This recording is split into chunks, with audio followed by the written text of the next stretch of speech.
We're joined by the one and only Red Hat guy, Mr. Larry Roberts, the founder of Red Hat Media, who's transformed from corporate burnout victim to AI-powered content innovator by developing systems that do the heavy lifting while preserving the human touch. Welcome aboard, Larry. How are you, man? Hey, what's up, fellas? Thanks for having me. I'm excited for this one, man. It is absolutely great to have you on board. And a lot of our, we run in some of the same circles, Larry. We've shared stages on PodFest and have done a lot of things together. But there's a number of folks that may not know who the Red Hat guy is. And there's like, why is everything red on my screen right now? And if I'm listening on a podcast episode, I'm looking at this thing, everything's red. There's Red Hat and all of that. And honestly, I didn't really know what the whole Red Hat thing was about, but I did, so I just learned what that was all about. I'd love to have you share with everybody, why the Red Hat, man? Yeah, man, it's a fun story, and really all the credit goes to a mutual friend of all of ours, Alex Sanfilippo. He's the founder of PodMatch, so another innovator in the content creation space. But we were doing a talk at the Amalie Arena there in Tampa, Florida, and at the time I was wearing a Supreme hat. And if you don't know what Supreme is, it's just a lifestyle brand. And I was just trying to be cool. And actually, I don't know if you can really make it out, but it's sitting right back behind me there. On a stand. It's got its own pedestal back there because it's what made it all happen. But I had worn that red hat, that Supreme hat, and I came off stage and Alex goes, "Hey man, good talk," and blah, blah, blah. He goes, "But why are you wearing that Supreme hat?"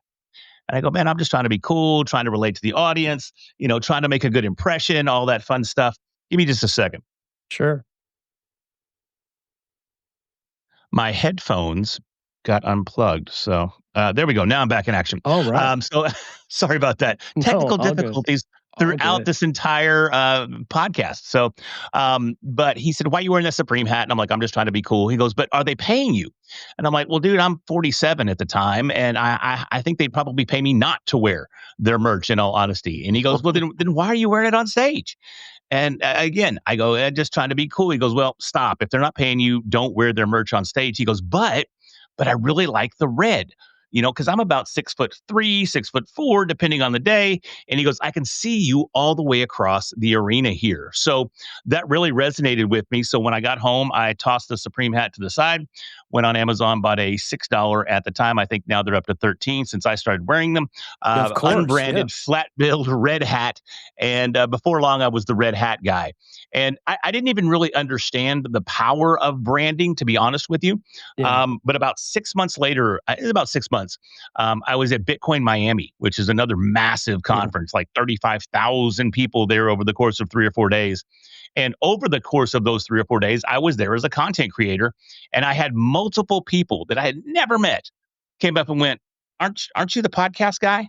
And I was like, "Yes. How'd you know that?" They go, "Oh, the Red Hat." And I was like, "Oh my God." It was unbelievable. So once that happened, I went home from there, changed my LLC, changed everything, went from my old company to Red Hat Media. And that's where we're at today. So really, I owe it all to Alex Sanfilippo. That's awesome. And I love hearing that story. And the other thing too is like you mentioned the Red Hat, and it plays so well into how AI needs to be utilized, because so many people are using it. We all have the same tools, right? But who's standing apart? And speaking of standing apart, we've got a comment here from James Hicks, who not only loves the Red Hat, but he loves your beard as well. Yeah, the beard game is on point for sure. But this is another gentleman here, James Hicks, fantastic creator, who this is really what it's about for us is, how do we utilize these tools and stand apart? Because Larry, we all have the same stuff. We all have access to this stuff, and we've got aggregators like Magi and Poe and things like that allow us to use a bunch of them at the same time. How do we generally utilize this stuff and still not be the same as everybody else? Well, it all comes back to establishing a personal brand, you can have all the tools in the world, but like your point there is that if you don't have a brand and you don't stand out in some way, shape, fashion, or form, then you're just going to continue to blend in. So, regardless of the tools, regardless of AI or whether it's traditional content creation, you have to do something to stand out. And I do a lot of work with thought leaders, especially here in the Dallas Fort Worth Metroplex. And I always say there's three things that you need to stand out as a thought leader in your space. You have to have a podcast, you have to have a book, and you have to get on stages. And AI can help us do all three. And I use AI on a regular basis to do all three. I wrote my book called Under the Red Hat. I wrote the vast majority of that with AI. The only chapter in the book that's not AI written is chapter 3, and it's the story of the Red Hat. So it didn't know the story of the Red Hat, so I couldn't use AI to write that. However, I did use AI to juice it up a little bit and make it sound a little, oh, look at there, you got it pulled up. I love it. But, when I first wrote that book, especially using AI, I got a lot of feedback, a lot of negative feedback. Especially from one gentleman. I don't know if you know who Jeffrey Hazlett is, but he's the CEO of the C-Suite Network. And I was doing a talk here in Dallas, and Jeffrey and I belong to one of the same networking organizations here. And I was talking about how I wrote my book with AI. And Jeffrey stood up and he goes, Larry, I need you to know something. We own the USA Today Top 10 bestseller list, and you're never going to be a bestseller if you write your book with AI. And challenge that really accepted, resonated with me. Yeah, well, exactly, and it's fine because it is a best-selling book on Amazon, which that's up for debate whether or not it's really a best-selling book. But when we're using AI to generate this thought leadership type material, the goal isn't necessarily to be a bestseller. The goal is to leverage these tools to build a brand and establish credibility. And that book has gone a long, long ways in establishing me as a credible AI quote unquote expert. And I'll tell you why I did it and why I did it with AI. It was about a year and a half ago. I flew out to San Diego to do a talk for Entrepreneurs Organization. And the talk was on AI for content creation. And I was teaching them how to prompt. And I mean, this was still fairly early in the AI game. So prompting and prompt engineering and understanding how to use ChatGPT and these other chatbots, that was the foundation of the talk. And it went really well, about an hour and a half. It was a long talk. Afterwards, we're doing a little happy hour gig, and everybody's like, hey, man, great talk. I'd love to buy your book. I didn't have a book. So I was super, super exposed. Now, I wrote a book 4 or 5 years ago on podcasting, but that wasn't relevant to this audience. So I didn't have a book that was relevant to this audience. But I did have another talk booked about a month out. So as I'm flying home, I'm kicking rocks. I'm just, I embarrassed myself. I wasn't prepared, man. And I'm like, well, bro, you're the AI guy. Use AI to write a book. So I went home and I laid out the foundation of the book. And actually, I wrote the book in about 3 or 4 days. And I had author copies in hand within 3 weeks. And I went to that next talk and I had a book. So it was the necessity that really drove the innovation on my part to leverage these tools to build my brand and to stand out. Now, the book itself isn't about AI, it's about personal branding. Because I mean, that's really the foundation of my business. Although we do it through podcasting, branding is really where we're at. I mean, my podcast is called Branded. It's all about branding. But that's why I wrote the book, because now it serves two purposes. One, it reinforces my branding message. And two, I used AI to do it. So it demonstrates the fact that not only do I talk about these tools, I utilize them on a daily basis to continue to build my brand. I love it. I love it. And you're not running from the fact that you utilized AI to write the book. And I'm guessing, like, who knows the math, but whatever tools you used to create this book, you didn't just rubber stamp the content. You were reading it and you were going, okay, that works for me. That works for me. You just weren't going blind, like, okay, this is what Claude gave me. and now I have a book, which I think a lot of people who don't understand exactly what that means when you use AI to do something, they think you're cheating. Right? Yeah, just like you're cheating to use a calculator to figure out a math problem, or something like that. And you never ran from the fact, but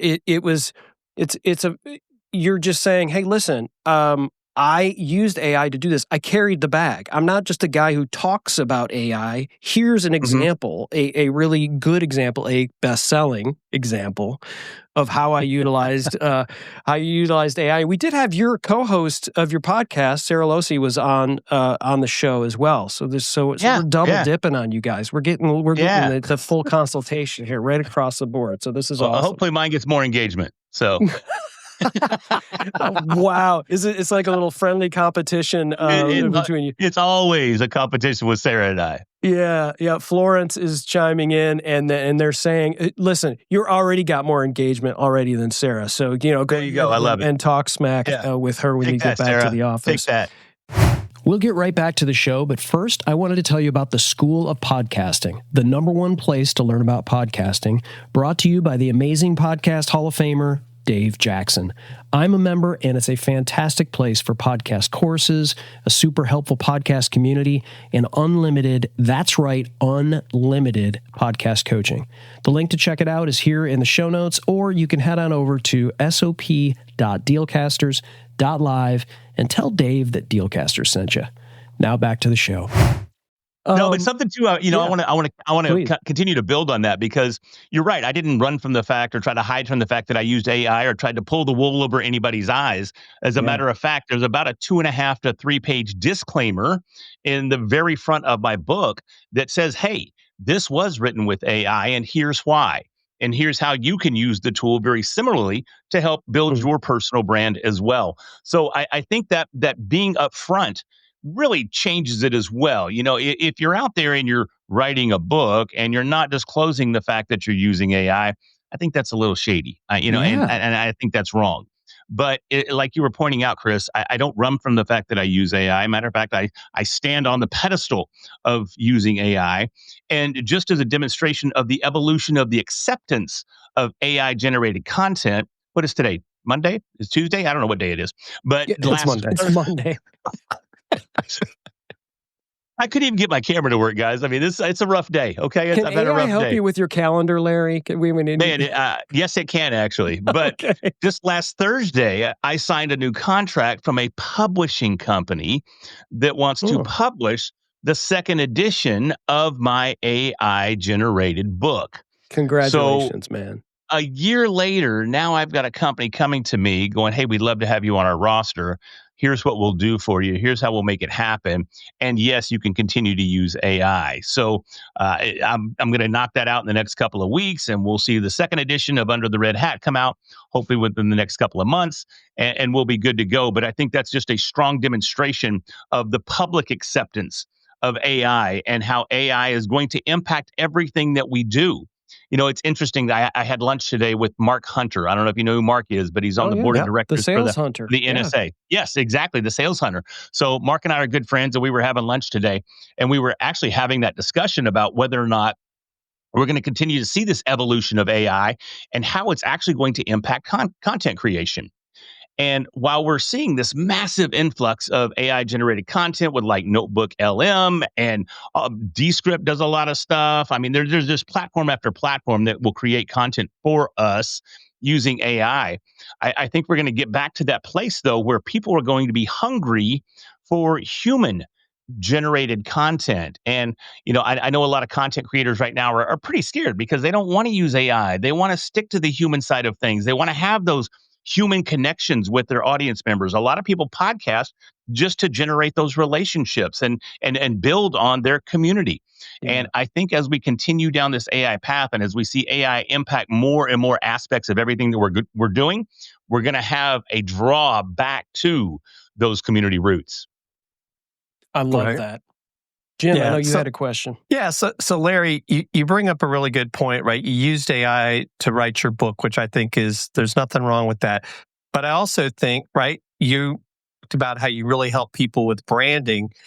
If we really think about a lot of the things we do, even what we're doing right here, it's not like we invented, nuclear fusion, but it's a topic that there's a lot of information out there already. But what you're doing by using AI, I feel is like, okay, you gathered a lot of the, if you want to call it the fundamentals, but then you put your spin on it. And I don't think there's anything wrong with that. And I think it's probably I feel like, do you feel like it helped you remember some things that maybe you would have forgot if you had to do it basically all out of your own, brain kind of a thing? Oh, most definitely. I mean, from a structural perspective, it was second to none. It made it so easy to organize thoughts and be able to go back and reference those thoughts again. And since I wrote my book the first time, I mean, ChatGPT has evolved so much. Now you have projects and you've got all these other organizational tools there. You've got Canvas, not Canva, but Canvas within ChatGPT that helps you write as well. It's an entirely different world now, but it makes it so much easier. And while I'll use ChatGPT for iterations of each chapter, I actually take everything out of ChatGPT and I personally use Google Docs. So I'll start a Google Doc and I'll write the book actually in the Google Doc. So I'll take the content from ChatGPT, throw it in a Google Doc, and then Chris, as you were alluding to, I'll go through line by line and make sure that while I've done a pretty good job, I'd probably say exceptional job if I was being honest, not trying to be humble, of making ChatGPT sound just like me. There's still phrases and words and those dang M dashes. I can't get rid of an M dash for nothing in the world. I'll say do not use an M dash. And if you don't know what an M dash is, it's that double long dash that is a telltale sign that ChatGPT wrote this content for you. Now I have a lot of author friends. And they go, dude, we use those for real. And I'm calling shenanigans. Nobody uses those. Nobody uses them. It's just not true. No one but ChatGPT uses them.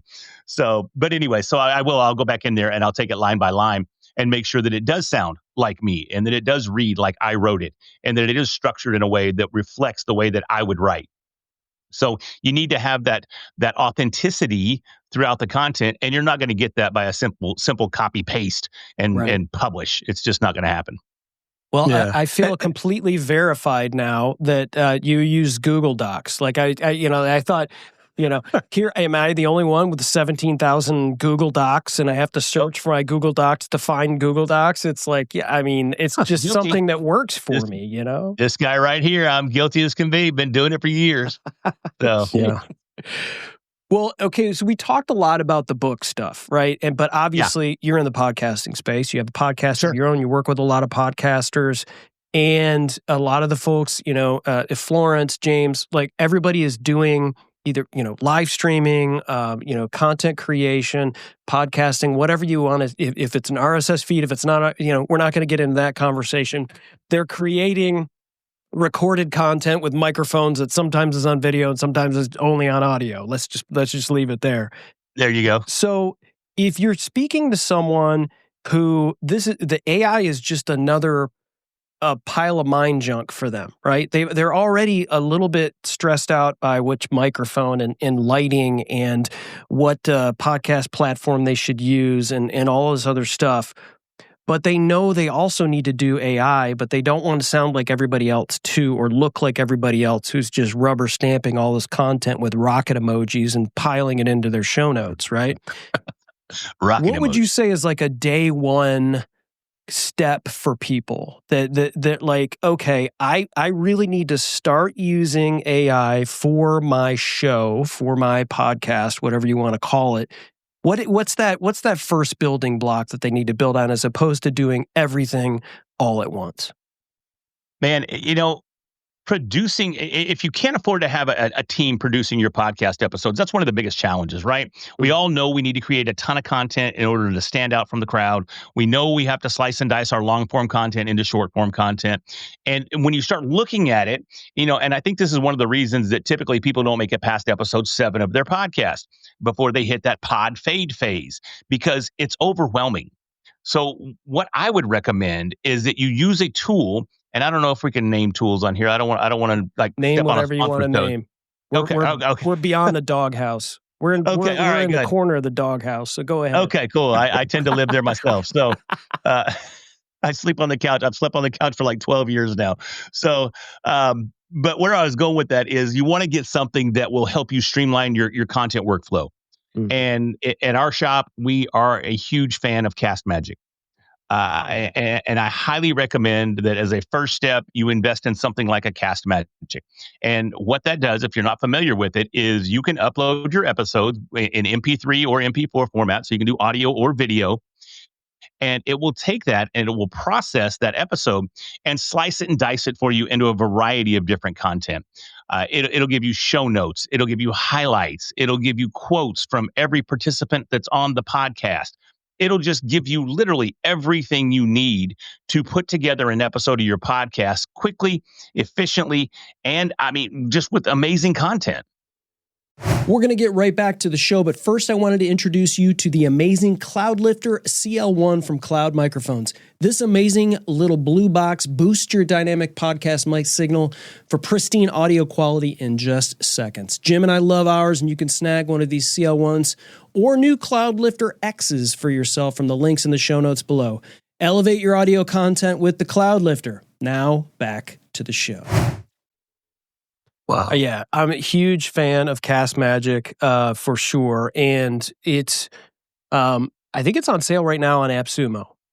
They went back into AppSumo. Did they bring it back? Yeah, so I got the lifetime deal on that puppy, and I'm in it every day. Even when grabbing old episodes and sort of repurposing, changing some titles up, that are more appropriate. Where like maybe 2 years ago, I was just like Larry Roberts : the AI guy, and that was my title, like, because it just was off the top of the dome, right? And you're just like, but it's like, nah, I gotta give it some search juice here and really give it a chance to potentially get seen more. It's a powerful, absolutely powerful program. So that's a great building block. So you're like waist deep in all this other stuff, and you're talking to a lot of other podcasters. Mm-hmm. Who's doing it right? Who's doing AI right from a podcasting perspective, in your opinion? Oh, Red Hat Media is doing a really good job. Okay. Besides, okay. I love it. No, I always go back to Alex. Alex Sanfilippo is leveraging AI on one of the top matchmaking platforms there is in podcasting. Yeah. If you're not familiar with Podmatch, it is the dating app for podcasters, where it matches podcast hosts with podcast guests and vice versa. And they're using AI to improve those matches and those suggestions for you to maybe go on this podcast or that podcast. He's definitely an innovator and an industry leader when it comes to leveraging AI to improve his product for podcasters. I think that's huge. There's a lot of other companies out there that are doing an amazing job. You can't talk about AI in the content creation space without bringing up Descript. I think Descript is also one of the industry, not even also, they really are, from a content creation, podcasting, editing perspective. They're the cat daddy. They're where it's at. So, they're doing an amazing job.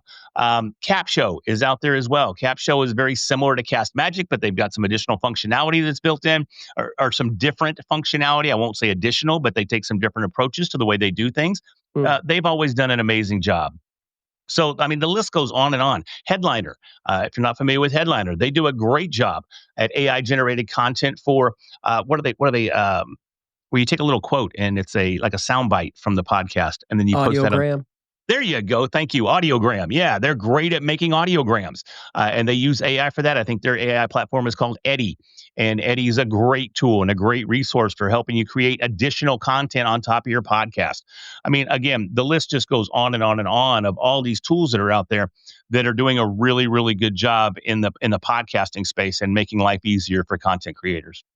So a lot of that is post, right? So I know you're really entrenched in a lot of, the structure, organization, utilizing a lot of these LLMs or whatever tools for AI to really work an organizational structure or process around a show, so that when your guests and whoever, whether it's, scheduling something from a Podmatch perspective, or, preemptively, like coming up with concepts, researching your guests, like, is there a workflow or a process that you'd recommend for people who are, maybe just sort of struggling as to how they should structure their show with particular guests?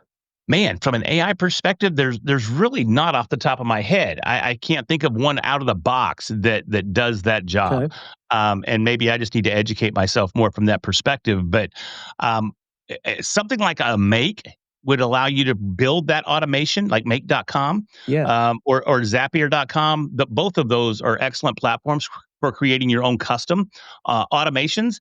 And that's kind of where I focus on more than anything than out of the box solutions, is really designing custom workflows and custom solutions for clients. So I love Make.com. I'm not the biggest fan of Zapier or Zapier, however you say it, but it tends to break all the time. But things that I build on Make, they tend to be a lot more stable. So if you want something that's zero code, that's drag and drop, hey, I want this to happen, and when that happens, I want this to happen. When that happens, I want this to happen. Something like a Make.com or a Zapier could be a great solution for you. And then combining that with other AI tools as well that are based off of triggers that you build into those platforms. That would be the approach that I would take. And I know that probably is much more complex than most people that are listening right now probably understand. Not to insult the intelligence of your listener, but I mean, I was a business intelligence analyst in my corporate career. So automation and program analysis and writing programs and that sort of thing was, well, I can't write code for squat, but I can write specs. So I'm that guy that goes between, I'm good with people. So I would go between the programmer and the end user and find out what the needs are from both, and then write a document that says, hey, Mr. User, does this look like what you need? Yes. Mr. Programmer, is this the technical spec that you need to write the program? Yes. So that's what I did. So I do tend to over technicalize things. I don't think that's a word, but that's what I do. Just why not? Let's make it that today. That's right.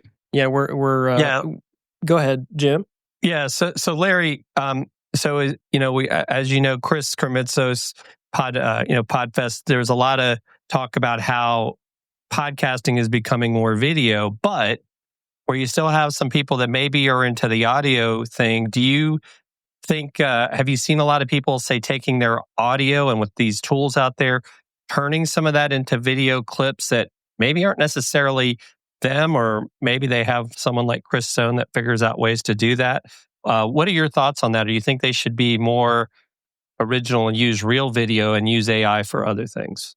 Well, it's funny, we were having that conversation today as well because of all of the faceless AI-driven YouTube channels that are popping up left and right. And I think while it's cool right now, everybody's excited about it, and everybody thinks it's the next greatest thing since sliced bread. I think we're going to be inundated with it, and eventually, just like anything else, we're essentially going to ruin the tool, and we're going to be looking to get back to the traditional content creation space. Speaking of Chris Kermitzos and Podfest, as you know, I'm the editor-in-chief of the Podfest Messenger, the newsletter for Podfest. And here we are. I'll give you a little preview. The lead story on this week's issue of the newsletter is, do you really need video for your podcast?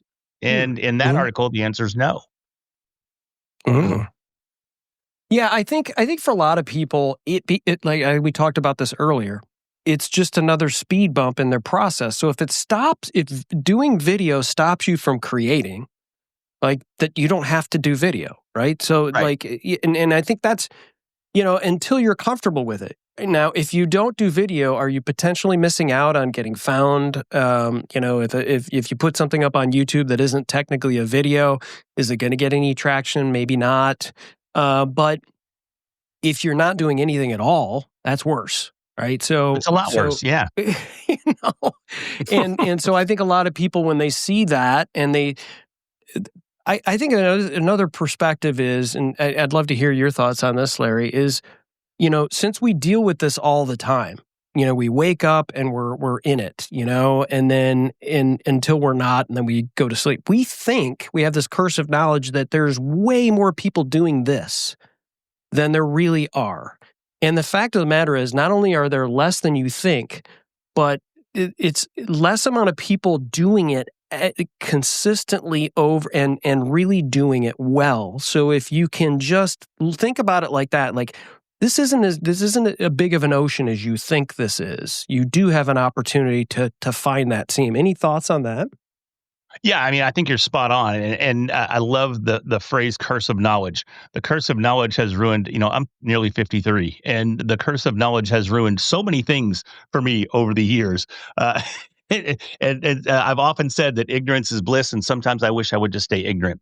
But But yeah, man, I people look at YouTube and they see all these billions and billions of videos. What is there, 1 billion videos being uploaded every day? And they're going, oh, there's no space for me. Well, guess what? All those billions of videos, they're not going to your audience. Maybe That's a couple of them are, but the vast majority aren't going to your audience. I mean, there's everything you can imagine. I can't even begin to start a list of videos on YouTube. But did those videos represent you, your brand, your business, your audience, your goals? No, it doesn't. So to be intimidated by the fact that, how many podcasts are there now? I think last time I don't know, 4 million total, is what I heard. Just even if there's one, I don't know. I don't know. Last I heard 3 was million. a little over 4 million. But at the same time, what most people don't understand is less than 20%, actually closer to about 18% of those are active, meaning that they've published an episode in the last 60 days. So which is not very active at all. That's not very active at all. One episode in 2 months, you're not doing anything. You might as well just stop because you're not going to make any impact whatsoever. So keep that in perspective. Again, you see all these billions of videos being uploaded to YouTube, but what are they? Where are they coming from? Why are they being published? I mean, honestly, right now, I think that this month is YouTube's 20th anniversary. They just turned 20 years old. And if you're not aware, the very first YouTube video that was ever uploaded was some guy with an elephant. I think he was at the zoo showing an elephant, right? Yeah. So who cares? You know what I mean? Now, granted, that video was epic because of the fact that it was the foundation of YouTube. But keep in mind, that's probably the vast majority of the videos that are being uploaded on YouTube. Some cat at the zoo, or who cares what it is? Right. Don't be intimidated by the numbers.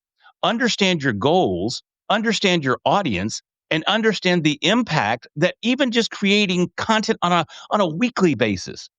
Understand the impact that that's going to have on you, your goals, and your brand. And in the long run, I mean, if you're doing this from an entrepreneurial perspective, your business, it's huge. Don't use numbers as an excuse not to act. It's almost like inaction out of fear. Don't be afraid of the numbers. They're not coming after you. No one cares. Just create the content and do it. And Chris, I can't let this episode go without recognizing your Pride t-shirt. I mean, bro, Pride never die, baby. Yeah, that's for real. Right. That's it's right. So funny because right now in my UFC shopping cart, there's the classic, it's a tan Pride hoodie. And I'm like, oh, nice. I almost pulled the trigger on it last night. It's $54. Dude, I have do I want the hoodie that bad? Stacks and stacks of VHS tapes. Dude, I do too. I've got a whole closet. I've got every Pride there ever was, and I recorded them live. I recorded them myself. Yeah. Dude, Pride night was always the best at my house. It was amazing. Woo! Jim, do you know what? Do you know what Pride is? Well, I mean, not the month of June, it must do with wrestling. Yeah. I'm going to go with wrestling. Nerd out. Larry and I are going to start a Pride podcast. There you go. And we can have a whole show on Lyoto Machida and BJ Penn and Rampage and Fedor. Everybody. I mean, they were just all the legends started. All the monsters. Don Fry, Mark Coleman. Let's just go down the list. But Jim, it's MMA. It's not wrestling. It's a UFC-like organization. And actually, the UFC bought Pride after Pride kind of died. Yeah, so it's Pride died. That sounds funny. But they were a lot more fun because they didn't test for steroids or anything back then. So and the they rules were too. They allowed soccer kicks. So like Shogun Hua was like one of the most famous knockouts is him like kicking a guy when he's already down. I mean, it's like it's some brutal stuff. But it was amazing. Yes. Wow. Too bad that has nothing to do with podcasting and AI. We could go on forever. Let it slide. We'll get right back to the show, but first I wanted to tell you about Stream Like a Boss with the amazing Tanya Smith. Whether you're a coach, consultant, or creator, Tanya's got that magic to turn your live streaming skills into a powerful lead generation engine, transforming those chirping crickets into cash-paying clients with a revolutionary boss framework. The link to check it out is here in the show notes, or you can head on over to streamlikeaboss.tv. Hey, and tell Tanya that Dealcasters sent you. Now back to the show. I couldn't let it slide. But as a transition, I did go on AppSumo, and Cast Magic is available for about another 7 days, both an annual and lifetime plans. So nice. That's something to know. But But Larry, something you brought up earlier in the show, and you kind of talked about like the 3 steps that businesses need to think about podcasting, books and speaking. And that's where I think sometimes people feel like they have to have a show as opposed to, no, not necessarily. You need to guest on shows, right? Because like right now, you're our guest. We're learning about Larry Roberts and Red Hat Media. We're not really learning about Chris Stone and Jim Fuse. And I think that's where people sometimes get confused. So what are your thoughts on the guesting piece as opposed to, feeling like, oh, I got to have my own show? Yeah, I think guesting is an amazing way to get started as a content creator. A lot of folks, because that's the foundation of what we do is we launch branded podcasts. But I find that a lot of these business owners, they get in front of a camera, they get in front of a microphone, and they just freeze up. They don't know. They're like, what do I do now? Where am I going to go with this? And it's so tough to try to train these folks too on how to just act natural, just have a conversation. You don't have to have a podcast voice. And you don't have to deliver it in a way that a radio guy, you don't have to do all that stuff. So just get on here and talk, bro. It's cool. But it's very difficult to convey that message. So I think guesting is an excellent way to dip your toes in the water and start getting a little bit of exposure, start getting comfortable in front of a camera, start getting comfortable on a microphone, and start understanding what your message is. A lot of people start podcasting and they'll make it to, if they're lucky, they'll make it to episode 10, 12, maybe 15. And they'll be like, dude, I'm still not getting any traction. What's going on? I've got a great show. And no, you don't. No, you don't.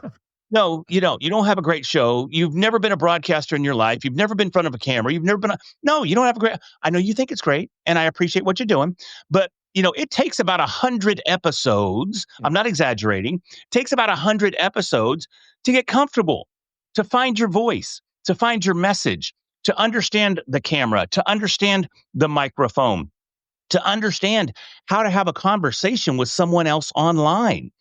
Some of these platforms, shoot, I struggled today on Ecamm. I've never been on Ecamm before. I've been podcasting since 2014, and I've never done anything on Ecamm. And I got in here and I was having a hard time getting going. So, that's a prime example right there. I've been doing this for 11 years, and there's still a platform where I was very unfamiliar and unsure of what was going on. We talked about it was the no pants dance for this episode because I was wearing my PJs and my basketball shorts, and I was sweating it because I'm like, I'm not going to get on this show. I'm going to leave these guys hanging. So I had to pull my little PJ bottoms off and just wear my shorts. But, it happens. It happens to everybody. So guesting, I think, is an excellent way to get out there and really get on some shows and don't try to big dog it. Get on any show that will have you. Yes. It doesn't matter if one listener, it doesn't matter if they have 0 listeners, because guess what? You're doing it for the reps. You're not doing it for the impact that at this stage of the game. You're not doing it for the impact that it's going to have, because the impact most likely is going to be on you. It's going to be the ROI, the return on investment, is really the return on impact that doing that episode is going to have on you and your development as a content creator. So don't be bougie. Go on any show. It doesn't matter if it's your audience. Doesn't matter if it's your niche. Doesn't matter anything. If somebody says, hey, you want to be on my podcast? You say yes. And you go on there and you show up and you do the absolute best that you can. Love that. Love it. That is fantastic advice. And, because if nobody's listening, that's okay, right? Because and when you first start your podcast, nobody is listening. That's okay. I don't know if you remember this. It was years ago. It was in the social media marketing world. Pat Flynn got up and played his first podcast. The first time he ever did a podcast, he played it for everyone. And it was bad. It was really bad. It was cringy, and he's up on stage, and everybody's cringing. But it was perfect, because it was like, if Pat Flynn can do that, I can do that too, right? Mm-hmm. But he didn't snap his fingers and immediately become, Pat Flynn. It took time and effort, and so it's a good thing nobody's listening at first, because it's not going to be any good. That's exactly right. It's just not. And here's the thing. If you make it to episode 100 and you listen to episode 100, then you go back and listen to episode 1. Mm-hmm. If you don't sound significantly different, well, then maybe podcasting is not for you. But you will, yeah, maybe find another hobby. I don't know, rollerblading or something. But Nice. no, honestly, yeah, I mean, hey, but you're going to hear a difference. You're going to hear a massive difference between the way you sounded on episode 1 of your podcast and how you sound on episode 100. Yeah. So I mean, it's just the way it works, man. It's just the way it works. It's funny because Chris, remember when we've been doing this show for almost 5 years, and if we look back at some of our early episodes, we would probably cringe, and we used to have the big cans, and the background and everything was a lot different. It's you got to keep working to get 1% every time, as we like to say. Yeah, I just want you guys to know that I busted out my studio monitors just for this show because I'm still rocking the cans, brother. I mean, I got my cans. Jim's anti-can. He's anti-can. I don't know what the word is. I think depends. We'll get right back to the show, but first I wanted to tell you about Social Media News Live. Jeff C. and his amazing guests will keep you up to date on what's happening in this entire changing world of social media. They talk with industry experts and innovators and creators about the latest social media news, tips, and tactics, and they broadcast live, so you can ask the questions that matter most to you and your business. Jim and I love this show, and we know that you will too. Head over to socialmedianewslive.com. Hey, tell them Dealcasters sent you. Now back to the show. Maybe AI can give us a word for that. But okay, back to AI. You see how I did that? See how I did that segue? That's nice little callback. See, that's professional right there. Right. Yeah. That's not episode 1 content right there, folks. That's right. That's episode 4 content right there, just for you.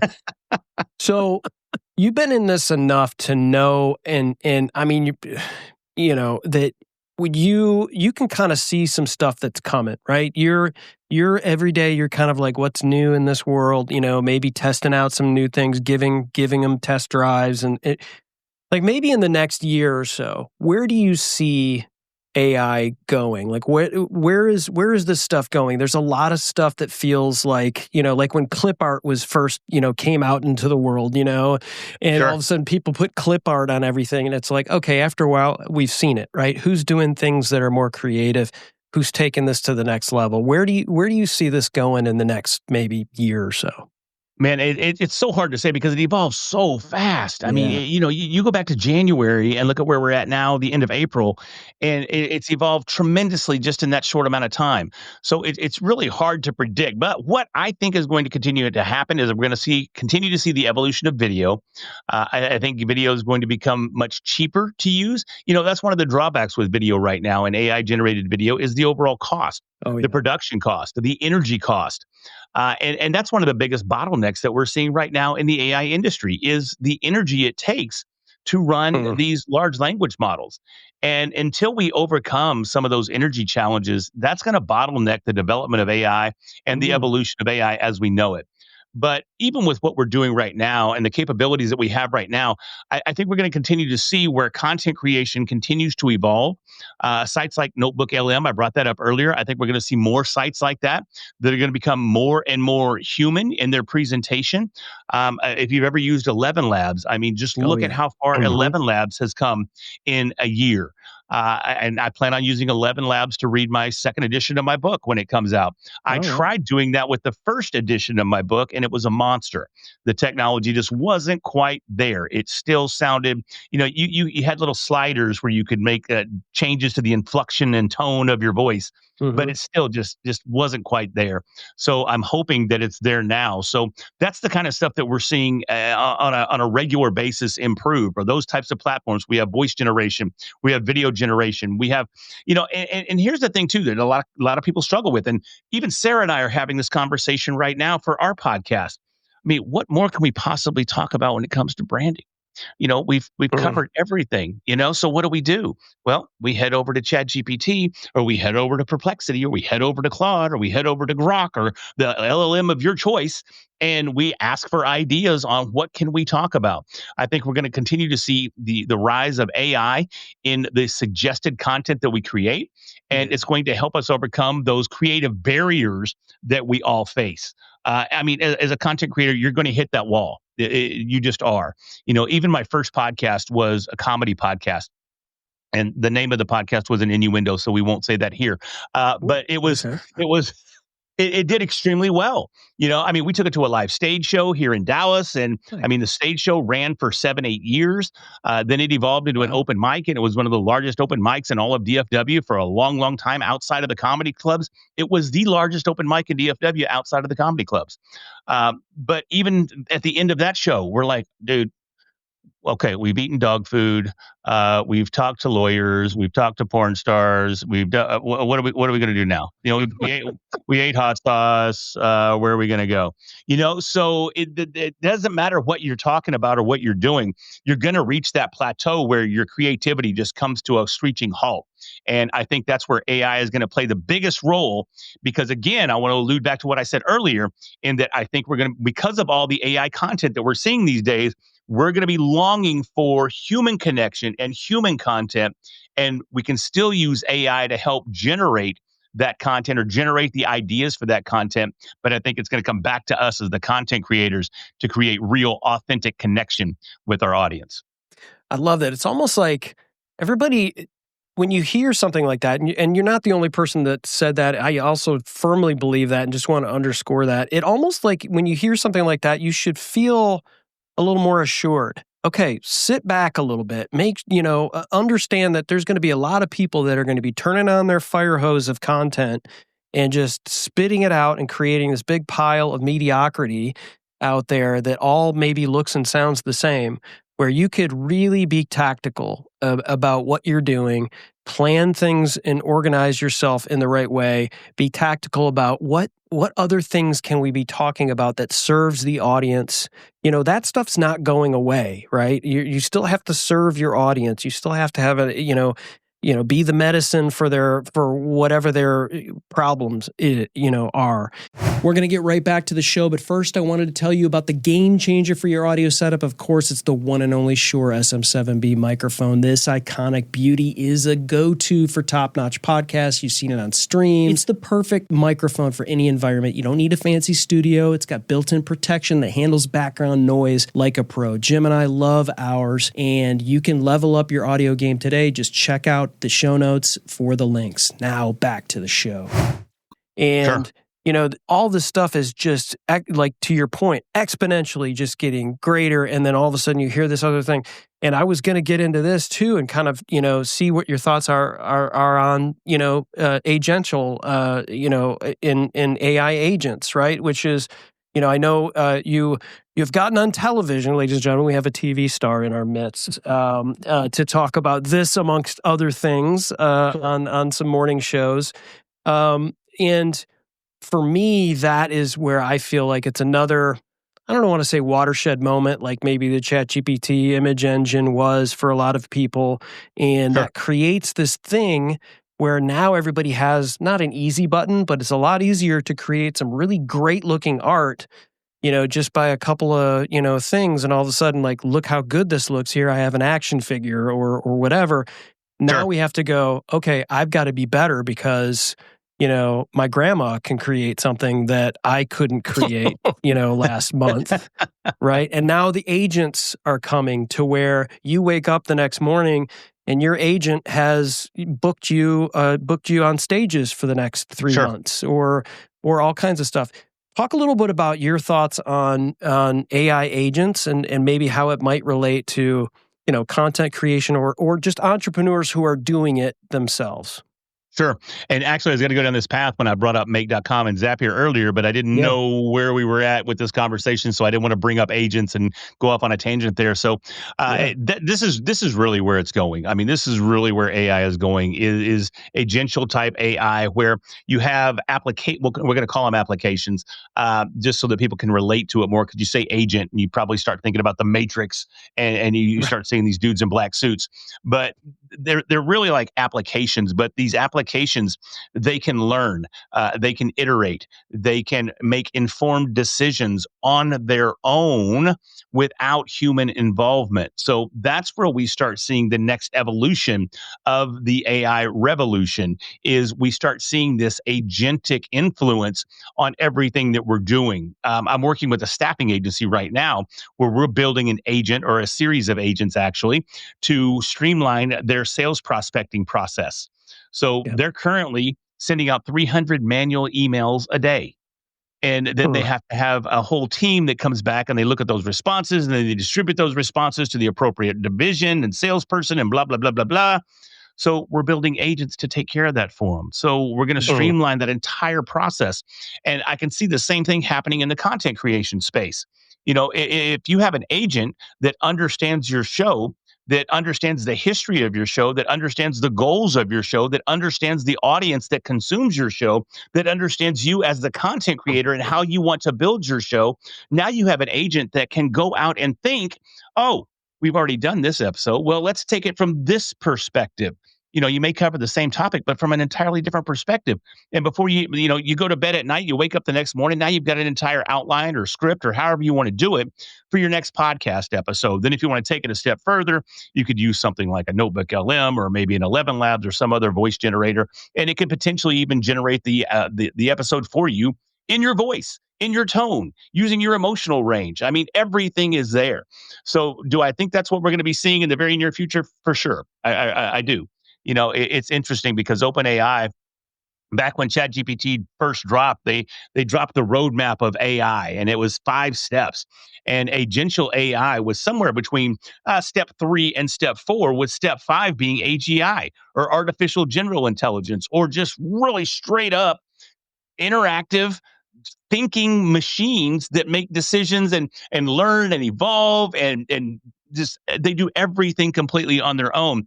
And I think we're honestly, if I'm being real honest, I think somewhere under the Pentagon, I think there's some AGI that's already happening, right? Sure. I think there's a Tesla. I think there's a Megan. If you're not familiar with Megan, the movie Megan, I think there's a Megan somewhere out there right now that's having those levels of conversation. Yeah, Ex Machina, Megan. I mean, you know, I use the voice feature on ChatGPT on my phone all the time, and it still blows people's minds when you use the advanced voice feature. But I actually named mine Megan. So I'm like, "Hey, Megan, you there?" And she's like, "Hey, Larry, I'm here." And I named her Megan because of the movie. Because you know, I'm gonna be cool to her, because if she does hit that AGI stage, I want her to take care of her boy. So, you know, but building a relationship there. I like that. Yeah, 100%. Yes, ma'am. No, ma'am. Thank you, Megan. Yes, Megan. Oh, you sound great today, Megan. Looking good, Megan. Yeah, man. No, but no, I honestly, I think that's where we're at. Agents are making a huge impact on every aspect of entrepreneurship right now.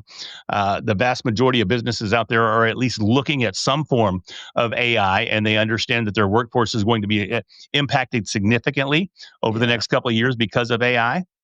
And I think a lot of people are afraid of that. But at the same time, sure, AI is going to probably remove some jobs, but at the same time, it's going to create new jobs. You know, there's going to be AI-driven jobs. There's going to be AI ethics type jobs. There's going to be AI engineer jobs. There's always going to have to be that Q&A side of things that require the human element as well. So there'll be AI QA type jobs. And the list goes on and on. I do a lot of work here in the state of Texas with the State Board of Education, and they're scared to death of AI because how's it going to impact education? Well, it's going to streamline teachers' jobs, going to make their life a whole lot easier because AI is already grading papers all the way from true, false questions, all the way up to essay questions. So, I mean, imagine if a teacher doesn't have to spend all their time grading. What could they do in regards to building a relationship with their students? Right? Wow. If they don't have to develop lesson plans, What does that free them up to do? Establish relationships with their students, right? Wow. Imagine, back in the day, I don't know what kind of school you guys went to. I went to a private school. I had a graduating massive class of 5. So I went to a little tiny private school. But from my understanding is that in public school, you can have 35 to 50 kids in a classroom. And in that classroom, you can imagine that you've got every range of educational ability. You got some students over here that probably going to need a little remedial training. You got some students over here that are bored to death because they're smart as all get out. And the lesson plan that you've got planned for the day, they already know. They don't care. Mm-hmm. But with AI, guess what? We have an individual tutor for every student in the classroom that meets that student exactly where they're at and provides them that education at their level. So it's going to transform everything that we're doing from an educational perspective. And it's the same thing from a content creation perspective. I mean, it's going to transform everything that we're doing.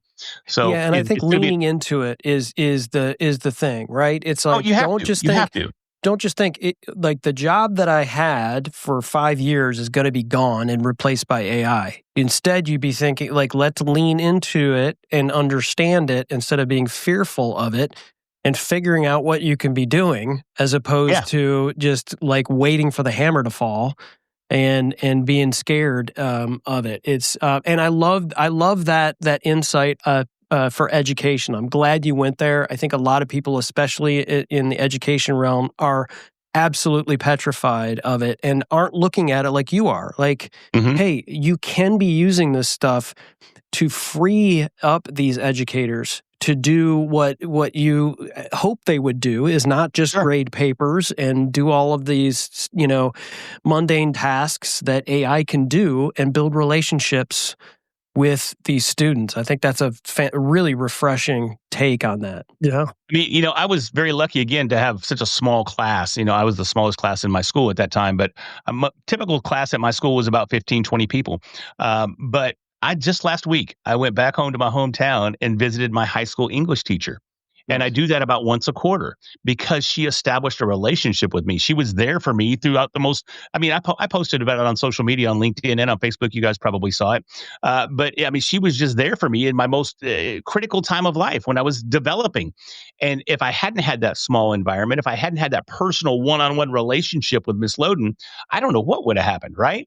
So think of it from that perspective. If there's students out there that need that human engagement, they need that human touch, they need that relationship with a mother or father figure, which teachers tend to be from time to time. And if they're freed up to establish those relationships, think of all the children that we can save.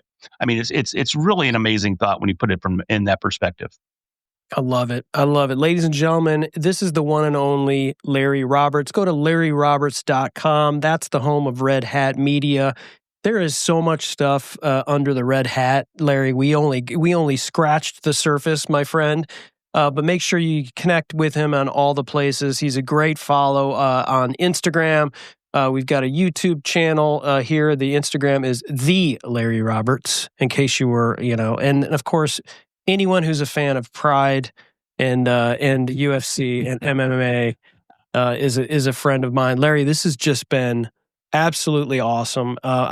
Before we go, I really wanted to roll it over to you and let you have the last word, my friend. This has been just an outstanding episode, man. So I'm gonna let you have the last word before we roll out. Yeah, man, I appreciate it. I appreciate the opportunity to be here. I know it was a long time coming, and I'm thankful that we were able to make it happen. I wasn't sure we were going to make it happen 15 minutes before we went live, but somehow we pulled it off, and I'm very thankful for that. So you guys are amazing hosts. I'm so thankful for this opportunity. Loved the conversation. Anytime I can talk about AI, anytime I can talk about content creation, I mean, that's where I want to be. So I appreciate you bringing up the fact that I'm on TV. I'll be on ABC again this Wednesday morning at 9 a.m. Central, talking about AI and privacy and what AI is doing to your privacy and how you can protect yourself from being overrun by some of these things. Oh, look, there's Aaron right there. So I'll be back on there. just in case, I'm sorry, audio listeners, we're showing a shot of Good Morning Texas. With Larry on stage talking about AI. This is incredible. I every time you post this, man, I catch this. I think you do a fantastic job. That is not easy to do because you have to, I know that there's so much in that brain that you want to say, but you have to say it a certain way. What's that experience like for you? It's different. I'll put it that way. You know, I've been doing it for about 2 years, and I started off going on about once a quarter. And I got on by accident. A friend of mine, she runs a networking organization here in Dallas. She reached out on a random Monday night, said, "Hey, man, ABC reached out and they want me to talk about AI in the morning, but I don't know AI. Do you want to go?" And I'm like, I guess. I've never been on TV, but sure, I'll do it. Yeah. So they sent me a script about 8 p.m. and I stayed up till about 3 a.m. that night studying that script and going back and forth with my wife, just role playing. And I went on. Apparently, I did okay because they invited me back. And then after about a year and a half, January of this year, they made me a regular on there as well. So that was kind of cool. But the experience is very different because you do have the script, and ideally they stick to the script. But that's not the case every time. I've been on there before, and they don't follow this. She didn't follow script at all. So I'm like, what is she asking? This wasn't on the test, you know. Nice. So you have to be able to think on your feet, and you have to be able to talk in sound bites. That's the biggest thing, is understanding that they're asking you a question, but you can't just ramble on and on and on. You have to answer it, and you have to answer it emphatically, and then make sure you stop. Yeah. And then they go on and ask the next question. So you have to be able to deliver it succinctly, very quickly, and understand when to shush. Awesome. There he goes, ladies and gentlemen, the one and only Larry Roberts. You can find him at LarryRoberts.com. Thank you again, man. I appreciate it. I appreciate it, everybody. Thank you so much. All right, to everybody, as always, don't fear the gear. Thanks for listening to Dealcasters. Congratulations. You've taken another step forward in your content creation journey. Please don't forget to hit the subscribe or follow button here in your favorite podcast player, so you can be reminded every time we drop an episode. We love hearing from our listeners and viewers. And if you're wanting to watch our shows live on Amazon, feel free to follow Dealcasters Live as well at dealcasters.live. Follow us on Twitter or subscribe to our YouTube channel, where we also included added content that you cannot find anywhere else. If you have questions about this episode, I thought we were hanging out. Have something you want us to review, you can also email us at dealcasters@dealcasters.live. Thanks again for listening, and you know the deal. Don't fear the gear.